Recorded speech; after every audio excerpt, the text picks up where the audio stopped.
8:46 here on Thursday morning. It's the morning show with Jeff and Will on AM 1700 WRCR Haverstraw, WRCR.com. Welcome back to the show, everyone. And right now, joining us with his segment, he does it twice a month. It's Rick Tannenbaum from the Hi Tor shelter in Pomona. Good morning, Rick. How are you? Good morning, Jeff. I'm good. How are you today? Doing well, thank you. How are all the pets over there at, or the future pets doing over there in not yet, in Pomona? Well, it's been a challenge in this heat. Our main air conditioning unit in the kennels, of course, on the hottest day of the year, gave way yesterday. Oh, no. Doing some emergency repairs and setting up pools and keeping the dogs cool. And hopefully we'll be back up and running with the AC today. So, it always happens at the most inopportune time, the hottest day of the year. But we'll be back up and running pretty soon. So it's been a stressful day yesterday. Overnight was cool, and today's supposed to be 90-something, so we're just hoping to be up and running early.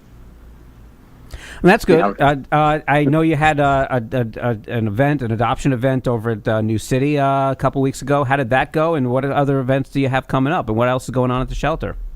Oh, yeah. So we had a terrific event, an outdoor event at Starbucks, and I think we adopted, I'm doing it from memory, maybe 9 kittens or so.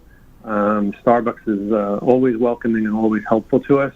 And I was going to save my housekeeping for the end of my segment today. I had a couple of important things I wanted to talk about, things that have been happening in the county lately that you may or may not be aware of. I know there was some coverage on News 12 last week about a difficult hoarding situation, a cat hoarding situation. Right, the one in Pearl River, yeah. Yeah, and I wanted to, give some color to that, some details, and just let people know, a little bit more about really what's kind of a systemic failure in cat management in the county. New York Ag Markets governs millions of different things about dogs, but cats kind of, are not really, one, they're not even governed by New York State at all. And, the local town, village, and county basically have nothing on their books about cats at all. The 4 towns, Stony Point, Haverstraw, Clarkstown, and Ramapo, have a contract with Hi Tor regarding cats. Orangetown doesn't have a contract with anybody for cats. And there are certain situations like hoarding, abuse, and neglect that kind of fall outside of our jurisdiction and I guess almost everybody's jurisdictions except law enforcement. And the Humane Society of the Hudson Valley, they're our neighbor up in Pomona, they have what's called humane law enforcement rights. And, they have trained peace officers who are able to, get court orders and warrants and enter somebody's home and seize animals when circumstances are appropriate. And they are the only agency in the county that has that right, and except for the police, obviously. But, so the county has the ability to condemn a building, but they don't really have the right to go in and remove cats. That's a law enforcement issue. So in Pearl River, and this is not a new situation. This has been actually going on for quite some time, and people in the cat world have been aware of the situation for quite some time. But back in May, actually, the county came in and condemned that house on Carroll in Pearl River, and the cats have basically been living in that house. I guess it's almost 2 months now, and it took a concerned citizen to actually file a complaint with the Hudson Valley Humane Society to trigger their enforcement mechanism. And that complaint actually was filed more than 2 weeks ago, back June 21st. And, as of yesterday, those cats are still in there, whatever is left of them. There's been a volunteer who's really, stepped up above and beyond anything that anybody's willing to do. She goes in every day in a Tyvek suit and a respirator and feeds and waters and cleans whatever is left of that colony. Hoarding in Rockland County is a persistent problem. It's not really an isolated thing. There are many hoarding situations that cat people are aware of, and there's really, very little that anybody does about it, and there's very little that anybody can do about it. There are groups of people who 5 or 7 years ago had gone to the towns and said, please pass these TNVR laws, this trap, neuter, vaccinate, return laws. And the people who now are charged with animal management, the Howard Phillipses and the George Homans, are finally recognizing, that they have to do something about these cats and are trying to set up these TNR programs. I don't know how far along they are or where they're at, but we had this opportunity years ago. We could have been dealing with this cat problem years ago, but we just the people who had the power just didn't act. I think now that they're responsible for cat management, they recognize the severity of the situation, and will hopefully likely step up and start managing the cat populations. But every survey that you look at, every paper you read, says it takes 5 to 7 years just to start to make a difference. But if you could limit or cut off the reproduction of the cats, eventually you'll get control of the situation. And there are lots of jurisdictions that have successful TNR programs that don't have cat problems. I mean, we have kittens coming into Hi Tor shelter in numbers that would shock you. Right now I think we have, doing it from memory, maybe 58 kittens. And even though they're going out the door every day to generous people who are willing to adopt them, just as many are coming in, and they're coming in from people finding them in their yards, and they're in shopping center parking lots. They're basically kittens that are the product of a lack of feral cat management, and it's it's something that's going to go on for many years until people step up and do something. But the hoarding situations and the cruelty that's involved in having so many cats in somebody's house, and just in reality, people get sick, people get old, people have financial problems, they get evicted, they want to move. What do you do with 15 or 20 or 30 cats? It's just a very difficult problem to solve, and we really hope that the Humane Society can just step up and fill their mandate and go into these houses and save these cats before they basically die of starvation or asphyxiation. This is a difficult situation. So I wanted to give that a little bit of color, so people really know what's going on in the community and could step up wherever they can. And I know you made a pitch for adopting kittens, and we love your people who did that, and we love everybody who comes and adopts a kitten.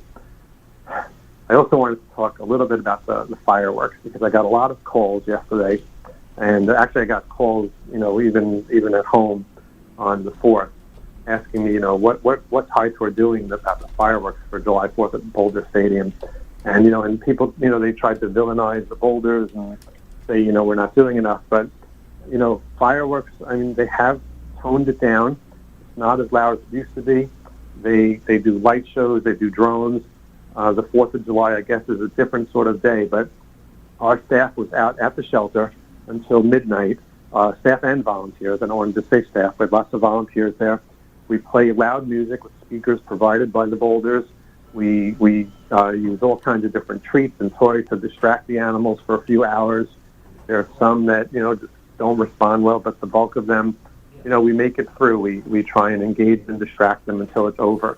I think the last person left the shelter about midnight.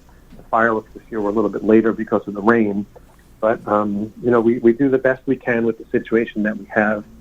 And, I just want to say also, and I know this is more perspective than anything, but, the new shelter that Howard Phillips is building over by in West Haverstraw is basically in very close proximity to Bowline Park, where he also sponsors fireworks. And I don't know what his plans are. I heard him say a few minutes ago that they were not going to be soundproofing the building, and I don't really understand that. If they're, unless he's planning on not having the fireworks at Bowline in the future, I don't know why he wouldn't soundproof the building to protect those dogs. It's just part of, I guess a lot of people's feelings that shelter location isn't really the best location at all. But, you can't stop fireworks. It's basically, people want them. They're like a big source. They're an attraction, really.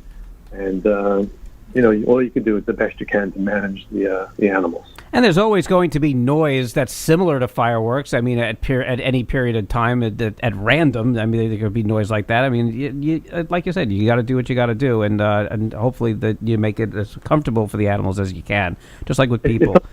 Yeah, it's a couple a year, and we really do the best we can. Our proximity to Boulder Stadium just makes it hard for us. Mm-hmm. But I mean, the same thing's going to happen to the new shelter with Bowline Park. It's just real. That's all. Sure. Real quick, we do have a caller on the line with a question for you. Do you have time for a question? Sure, of course. Sure. Frank, you're on with the Hi Tor folks. Rick Tannenbaum. Good morning, Frank from Congress. How you doing? Rick, Good. How are couple you? questions. Let me ask Sure. a question here dealing with fireworks. Real quick, Frank. Yeah, 'cause I'll be we're running out of quick. time. Do the dogs get used to it if they keep on hearing it up there at the place, your place? Or is it just- Oddly, Frank, there's some dogs that it doesn't bother at all. right? There's some dogs that just will Continuously. crawl up into Okay, a ball. I'm short on time. I got your answer. Another thing, I have a dog. He went nuts on the 4th of July, continuous bombing, and he's very attentive to noise. So it was kind of rough. I sat with him, and I had to sit with him. Another question. Did you reach out to the supervisor of Orangetown about the problems you're talking about? I went to the town of Orangetown board meeting. I think it was a Tuesday before, and I made a very short presentation. They only give you 3 minutes to speak. Yeah. And I asked them, I begged them to do something, and they said, thank you, and moved on to something else. Yeah, you're talking about that address, right? Can you give me that address again?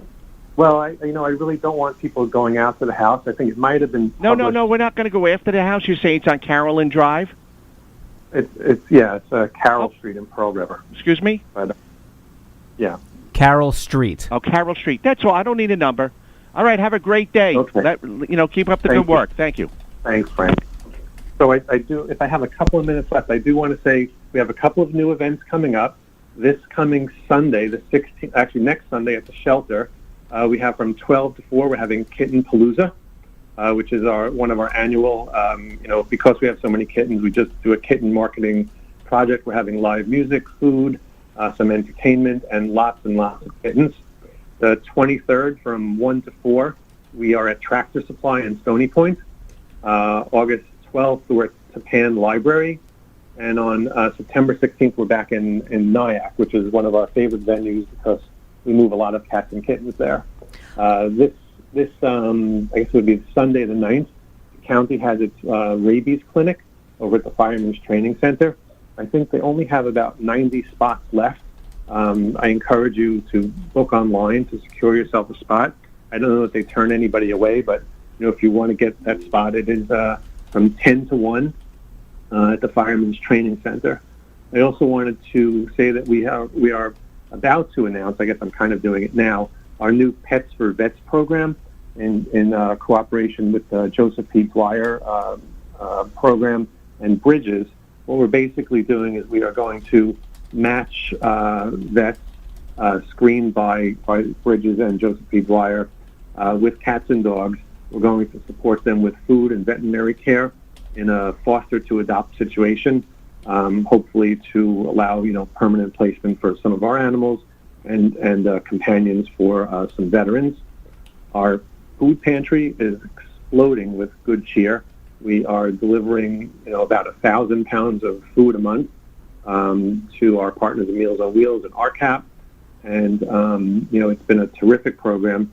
And I really encourage anybody who has the need to participate. There does seem to be an abundance of donations, and we are able to support the program and hope to expand it.